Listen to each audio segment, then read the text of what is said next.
We're up to 8,658 new cases. Overall, we have 130,000 people who tested positive, 16,000 people in our hospital system, 13,000 people have been discharged. Number of deaths are up once again. Number of people we lost, number of New Yorkers, 4,758, which is up from 159, but which is effectively flat for 2 days. While none of this is good news, the possible flattening of the curve is better than the increases that we have seen. New York is still far and away the most impacted state. New Jersey is having real difficulty, and been speaking with Governor Murphy from New Jersey, and anything we can do together we will. Michigan also. California has leveled off, and Louisiana is having a difficult time, so they're in our thoughts and prayers. Total number of hospitalizations are down.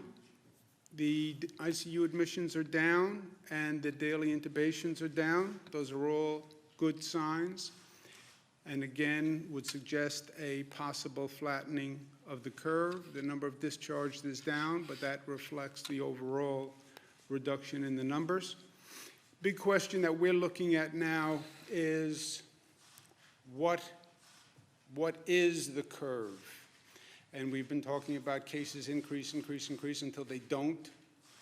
When they stop increasing, then what happens? And the projection models have a number of alternatives.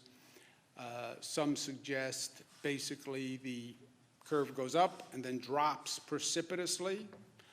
Some suggest there's a slight pause at the top. Some suggest there's a longer pause at the top, which is effectively a plateau effect. Or again, the straight up and straight down precipitous drop, which is the peak effect. No one can tell you which will occur. They say any one of the three options. You study other countries, you've had a combination of the above. We are studying it as we have used the projection models from day one to determine actually what we do. How do we set policy and program? By following the data. Dr. Malatras has been working on the numbers, working with the statisticians and the projection models, and helping us incorporate that into an operational model. And Jim, if you want to just take a moment and speak about the projection models here, please. Great, thank you, Governor. As the Governor said, we have been looking at projection models from the beginning to determine the size and scope and severity, and the Governor has mentioned this over his briefings. We've been working with many organizations and using their data like Imperial College, the Institute for Health Metrics and Evaluation, Cornell, McKinsey, and others. And some of the initial projections that we first saw at the beginning of this was at least 100, up to 110,000 beds for COVID patients alone. And the peak would come at the end of April. Those were some of the earliest modeling from many organizations, that it would be at the end of April, around 110,000 beds just for COVID patients. There are other models too that we were tracking, one being lower at about 55,000 COVID beds, but again, peaking at the end of April. We follow now that we have a pretty robust data set to go by for the last several weeks. The bottom line there, the purple line, is sort of where we are tracking today, which suggests it's a little lower. And the question was, what could you do to lower those initial projections from 110,000 and from 55,000? So a lot of the activity was, we saw where the statisticians and the folks looking at these types of models said it was going. So what activities and actions could you take to aggressively lower that overall number? And the answer really was, and what the governor has been doing, was aggressively enforce and enact social distancing to lower the overall number. And this number and the current data suggest that that is exactly what's happening. And it's not settled yet because we are going day by day, and the numbers, as the governor says, has changed a lot over the time based on what numbers come in. But this could suggest that we are indeed potentially at the apex, or beginning to be at the apex at this moment. Like the governor has said, there's been a range of models, 7 days, 14 days, 21 days, 30 days. It looks like we're towards the earlier side of that time frame based on the current projections and modeling that we've been looking at. Thank you, Jim. But you also see on these, you see on this slide where we are now, right? And it can still go any way. We could still see an increase. So it is hopeful, but it's also inconclusive. And it still depends on what we do, right? These models all have a coefficient of what we do and how successful we are at social distancing, et cetera. And from our decision-making point of view, it doesn't really matter if we've hit the plateau or not, because you have to do the same thing. If we are plateauing at a very high level, and there's tremendous stress on the healthcare system. And to say to this healthcare system, which is at maximum capacity today, right? This is a hospital system where we have our foot to the floor and the engine is at red line and you can't go any faster. And by the way, you can't stay at red line for any period of time because the system will blow. And that's where we are. We are at red line. People can't work any harder. The staff can't work any harder. And staying at this level is problematic. And if we are plateauing, it's because social distancing is working. So we have to make sure the social distancing actually continues. On the relieving the pressure on the hospital system, which is unsustainable at this rate, we're continuing what we call our Surge and Flex program, where we get all the hospitals on the line on a daily basis. They're all doing inventories, they're all doing data sheets, they're all on the telephone, and we're shifting among the hospitals, ventilators, PPE equipment, who has gowns, who has masks, and that happens on a daily basis, that adjustment. Also, to relieve pressure on the hospital system, the Javits coming online is a very big deal. That is the relief valve for the entire downstate system. The 1,100 military personnel started to come in. 300 were sent to New York City public hospitals to help the New York City public hospital system, the H&H system, which has been under stress. The rest will be going to Javits to bring that up and running to full capacity. That transition is happening now. That is a COVID center now, started as non-COVID, it's now a COVID center. The majority of the military personnel will be coming in tomorrow and the next day, but that Javits Center is going to be a major relief valve. Second, the United States Navy ship Comfort. The original plan was that would come in for non-COVID people. The original plan was it would also be a relief valve on the hospitals, but not for COVID people, that it would take all the non-COVID patients, if you will, from the hospital system. That was the plan. As it turned out, there's not a lot of non-COVID people in the hospital system, which is a separate story, happens to be a good news story. A byproduct of shutting everything down is you have fewer car accidents, crime rate is way down, fewer trauma cases, so there is not a large non-COVID population in the hospitals. I'm going to call the president this afternoon and ask him to shift the Comfort from non-COVID to COVID. Then we would have Javits and the ship Comfort as a relief valve. That's 2,500 beds and 1,000 beds. That's 3,500 beds, which could serve as a relief valve for the whole downstate hospital system. That is the only way we sustain this level of intensity in the hospital system. And I understand what the original plan was with the comfort, but I understand that there is no preordained strategy here. You have to feel it out day to day, and you have to adjust with the facts. And we don't need the comfort for non-COVID cases. We need it for COVID. If we had those two facilities as a relief valve, that would make a significant difference. Now, bringing online 3,500 beds is no small task. Northwell Health is going to help us manage those, but they're going to be staffed by military personnel. Only the military could bring in that many people that quickly with that logistical operation. And I want to thank DOD very much for their cooperation because God bless the U.S. military.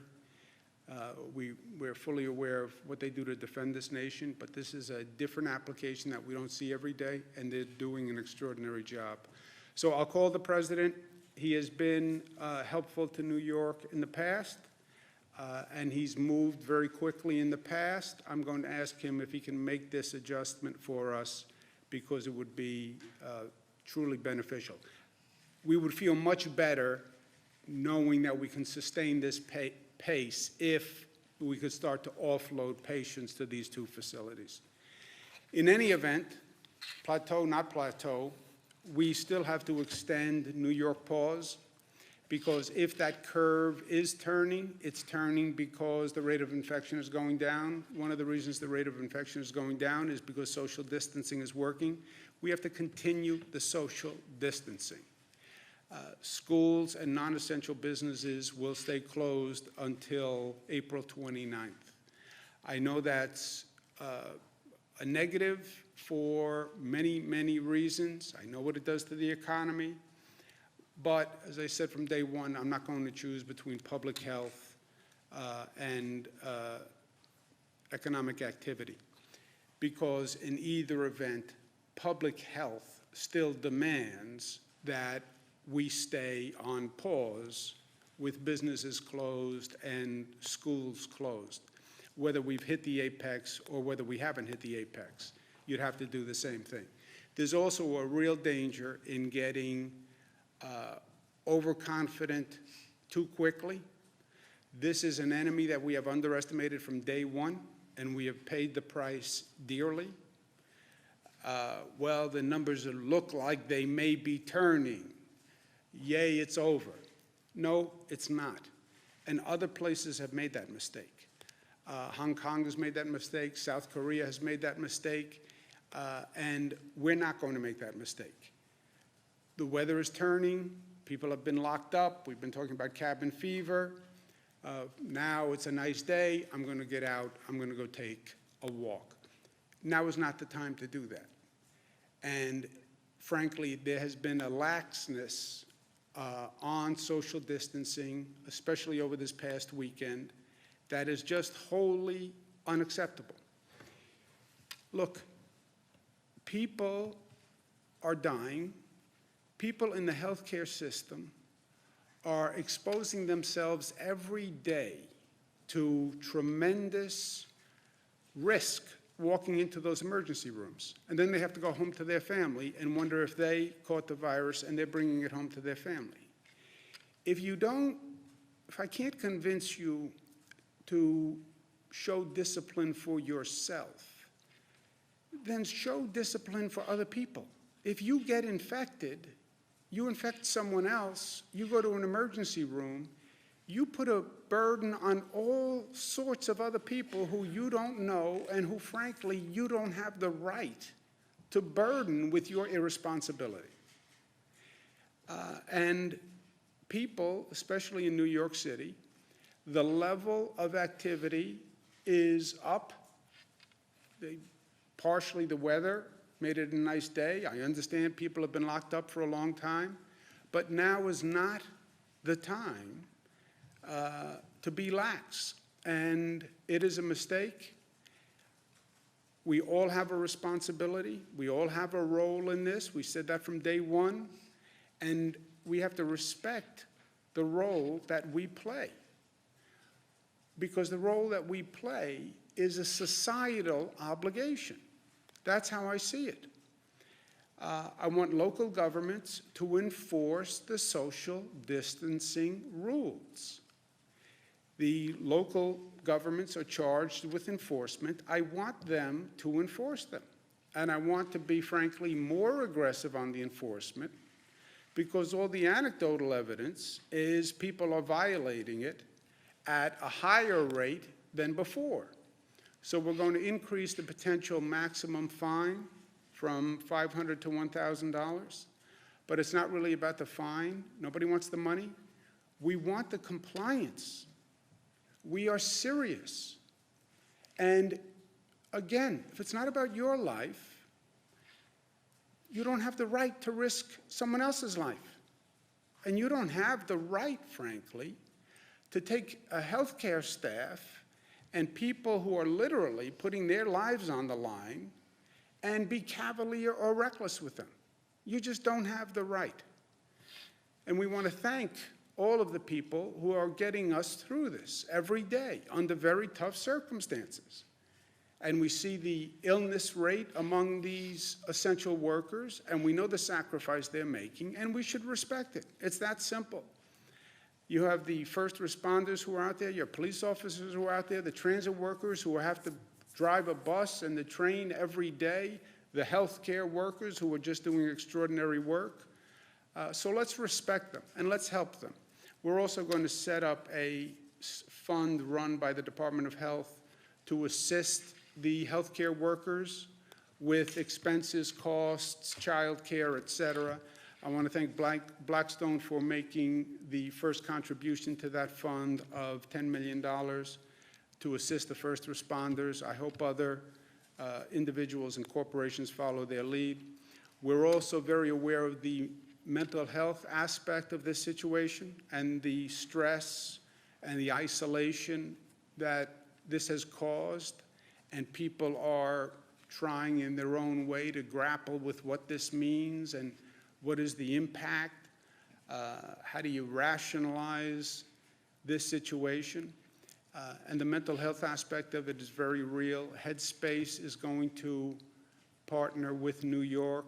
They're an app. They're going to have content for New York and free membership for New York, so we thank them. But we also have an emotional support hotline. We have thousands of mental health professionals who have signed up to volunteer to provide mental health services, so we want people to make sure they know about that and it's available.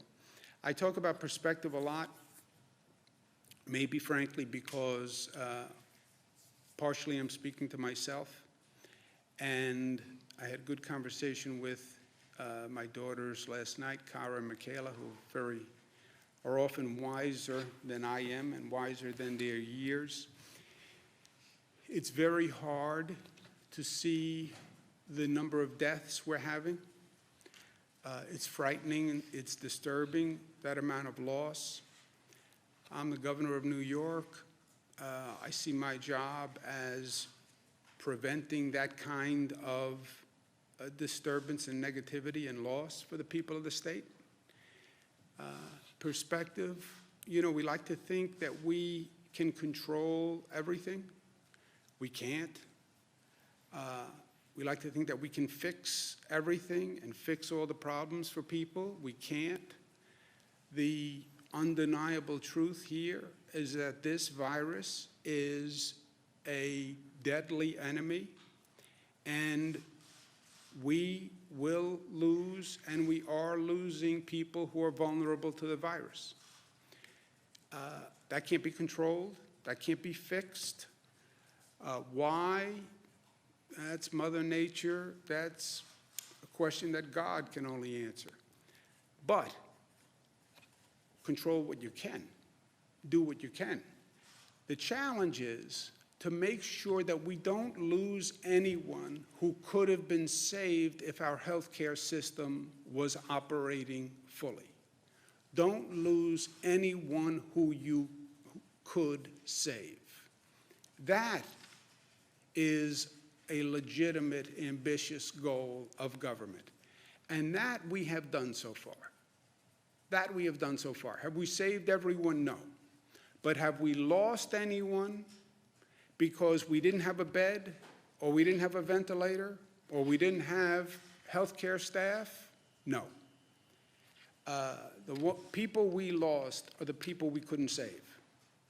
Not for lack of trying, and not for lack of doing everything that we could do as a society, not only as a government and as a healthcare system. So to the extent we can find peace in that, it helps me. And we are still New York tough, and New York tough means tough, but tough in a New York sense also means compassionate. It means that we are unified. It means that we are loving, because if you're really tough, the really tough guys, they're tough enough to show love, and because we're smart. And that's how we're going to get through this. Questions? State's drug trial of hydroxychloroquine and chlorine going. We've allowed usage of the hydroxychloroquine with the zithromycin pack in hospitals at their discretion. The federal government is going to increase the supply to New York pharmacies. We had a 14-day limit on how much you could buy because so many people were trying to buy it. If the federal government increases the supply to New York, which they say they're going to do, then we could lift the 14-day limit. There are a lot of people who rely on this, who were relying on it, people with lupus, et cetera. The tests in the hospital, they won't say that they're too short a period of time to get a scientific report. You know, hospital administrators, doctors want to have a significant data set before they give a formal opinion. Anecdotally, you'll get suggestions that it has been effective, but we don't have any official data yet from a hospital or a quote-unquote study, which will take weeks, if not months, before you get an official study. Is that a fair statement? So promising but not conclusive, it sounds like, On which? on that type of treatment in hospitals. Yeah, there has been anecdotal evidence that it is promising. That's why we're going ahead. Doctors have to prescribe it. There are some people who have pre-existing conditions where it doesn't work, or they're taking medication that's not consistent with this treatment. But anecdotally, it's been positive. We'll have a full test once they have a large enough sample and data set, Jesse. But anecdotally, it's been positive. And if we get an additional supply, we can, which the federal government says they're going to send. I'm going to mention it to the president, actually, when I call him this afternoon with the comfort. I'm going to make a note right now. If they increase the supply, we can lift the 14-day limit ban. Earlier today, there was the notion that the city would maybe be burying these COVID bodies in parks in New York City. Wondering, one, have you heard of that? And two, is there any way the state can lend assistance with managing these bodies? And what do you think about I have heard nothing about that. I've heard a lot of wild rumors, but I have not heard anything about the city burying people in parks. Would you support that? No, no. What plan do you have to manage these bodies? I know there was... I didn't know that there was an issue. I haven't heard that there was an issue. Has anybody heard that there's an issue? Does the city raise any issue? They talked to New York City, I talked to New York City yesterday. I have not heard that this is an issue. Mayor Bill de Blasio this morning requested that the state release more ventilators from its stockpile to the city. To date, how many ventilators have come from the state stockpile to the city, and have they asked for any more at this point? They have not asked for any that they have not gotten. We're releasing 802. The city is basically responsible for the 11 Health and Hospital Corporation hospitals, public hospitals. There are 11 health and hospital corporations. 11 health and hospitals, in that system. And I spoke to the head of the system last night. I'm going to speak to, he's going to be on a phone call at 1 o'clock, Dr. Mitch Katz. He had all the equipment he needed, and I'm going to speak to him again at 1 o'clock. So if they need anything, we'll get it to them. Is the 802 combined, like, that's how many? they- 802 for the downstate area. Now, every hospital will say to you, I am running low on everything, because they are low on everything, right? When we do these daily surgeon flex discussions, there's no margin for error, because we don't have any margin for error. We just don't have the supplies. The whole system is over capacity. So everybody is low on everything. And if they had a wish list, everybody would want, stockpile and a reserve in their own hospital. I get that. We don't have that luxury. I'm taking ventilators from one hospital on a daily basis, bringing them to another, and then shifting them back and forth so every hospital can get through this period. That's why I say it's unsustainable for us. So we're doing that with PPE equipment, we're doing that with ventilators, we're doing that with patients. If we can systematically get patients out of the hospital system into Javits and the Comfort, then you can relieve pressure on the whole system.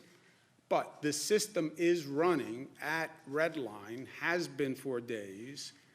This is the most intense management function that we have ever undertaken. So it's not here, in this situation, it's not what they want, it's what they need. That's what I say. Everybody would want, I want to have 100 ventilators on reserve. I know. It's what you need, and that we're doing on a day-to-day basis. But everyone has what they need. There is no one who said, I'm out of ventilators and I have a critical need who hasn't gotten them. You're calling for. Go ahead. You're calling for increases in crackdowns on social distancing, but we're getting reports of funerals and weddings in Orthodox Jewish communities in Rockland County and in Brooklyn still being attended by hundreds of people. Then they should enforce the rule, Jesse. I don't care if you're Orthodox, Jewish, Catholic, Christian, Muslim, I don't care what. It's not about religious observation. But is there anything you can do with state police or other resources to try to break these The sorts state of? police will enforce it also, but let a local government, it's a job of local government to enforce. I'm doubling the fine. It's my way of saying, this is serious. This is serious. What right do you have to act irresponsibly in a way that could get you sick or someone else sick, and then I have to send an ambulance to pick you up and bring you to an emergency room that's already overburdened, that doesn't have staff, doesn't have supplies, doesn't have ventilators, because you were reckless and irresponsible. You don't have that right. And I have to talk to these healthcare workers all day long. I talk to transit workers. I talk to first responders who, truthfully, nobody wants to put themselves in these situations, and I don't blame them. And they're doing it out of passion and commitment and public service. None of us has the right to be reckless in our own behavior, which compounds the problem we're dealing with. Now is not the time to be playing Frisbee with your friends in the park. It's just not. Now is not the time to go to a funeral with 200 people. Look, I'm living this with my own family. Yes, I understand grieving, and I understand how the religious services can help with the grieving process. And I understand how it's hard not to do that. But as a society, the risk is too great. Enforce the law. The localities have the legal right and responsibility to enforce the law. My doing the penalty, raising the penalty, is my way of saying, do it. Just do your job. What percentage of available ventilators in New York are being used today? Oh, all of them. They're- We're beyond capacity. What about, the stockpile, like how much remains in the state's stockpile? We're beyond capacity. We are into the Plan B, C, D that we outlined, right? We are into using BiPAP machines instead of ventilators. We're into splitting ventilators, turning 2 into 1 with 2 sets of tubes. We are into all backup plans that we had. So how many ventilators are still in the state stockpile, though, at this point? The stockpile, I don't know. I can get you the number, but we are over capacity for the number of ventilators in the whole system. We're using BiPAP machines, we're using splitting, et cetera. I guess that begs the question, though, why not, if there are still ventilators in the state stockpile, why don't you send them to New York, to the city? No, we don't have anyone who says they need them now who doesn't have them. But you just said they're over capacity. Well, they're using the Plan B, C, D. We can't give everybody a ventilator for every situation. We have 9,000 BiPAP machines, for example. We're using the BiPAP machines, we're using the other machines. But we don't have anyone who says the 802 that we're sending today represents the number that people say they need now. Let me say that. Elections, 10 people have gotten sick and 3 people have passed away. Do you think they should continue working processing petitions or challenging petitions? We extended the deadline, the voting and filing deadline.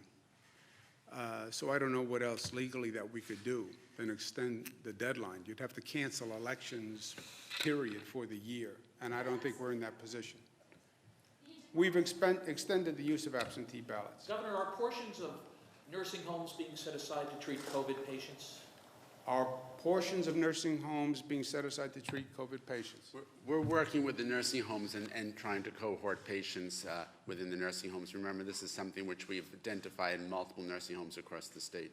So does that mean you'll be moving COVID patients in to facilities that are otherwise COVID-free? No, within those nursing homes, we're working to make sure that we minimize the spread of the COVID disease within that place, that facility. And Governor, regarding unemployment, I'm sorry. In other words, what Dr. Zucker is saying is, when you have a COVID patient who has been in that facility, they're trying to isolate the COVID patients on one side of the facility. We're not using a nursing home to treat COVID people. We're not bringing a COVID person into a nursing home.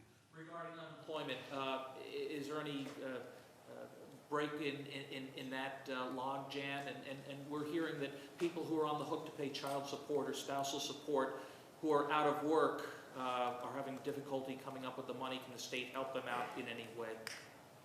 The Labor Department website, the unemployment website, do you know anything about that? Yeah, so we've now partnered with Google. We're going to be releasing a new interface by the middle of this week. They've moved from 5-day-a-week hotline to 6-day-a-week hotline. They're now 7-day-a-week headline. They've expanded the hours. We've gone from 4 servers to 50 servers.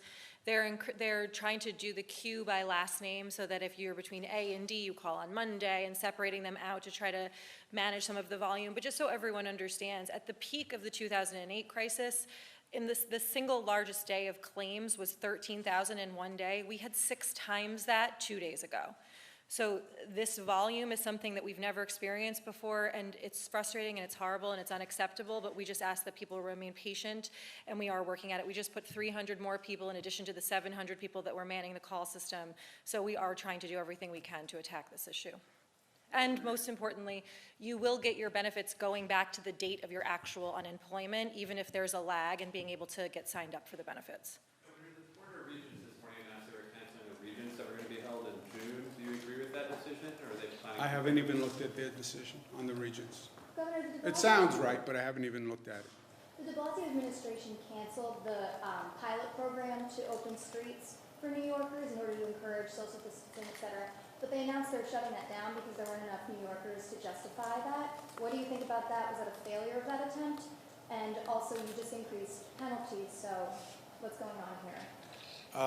I don't know, New York City localities make decisions on their own on local issues. So I have no reason, I don't have any opinion on what the mayor did. I just don't know the facts well enough on that program. The social distancing We have, again, hopeful news in the data that it could be slowing, plateauing, turning, but it's also dependent upon what we do and how we handle ourselves. And we know that social distancing is important. That's why I'm extending the ban on keeping businesses closed, extending the ban on schools. But people, it's individual behavior that has been problematic over the weekend. I get that it was a nice day and the weather was good and people have been cooped up. I get it. I get it all. I'm living it just like everybody is living it. But we get reckless, we change, or we're not compliant on social distancing, you will see those numbers go up again. That's why I showed you the Hong Kong, the China experience. They let their foot off the gas too quickly. And we have been behind on this virus from day one. And this virus has kicked our rear end. And we underestimate this virus at our own peril. We learned that lesson. Now is not the time to slack off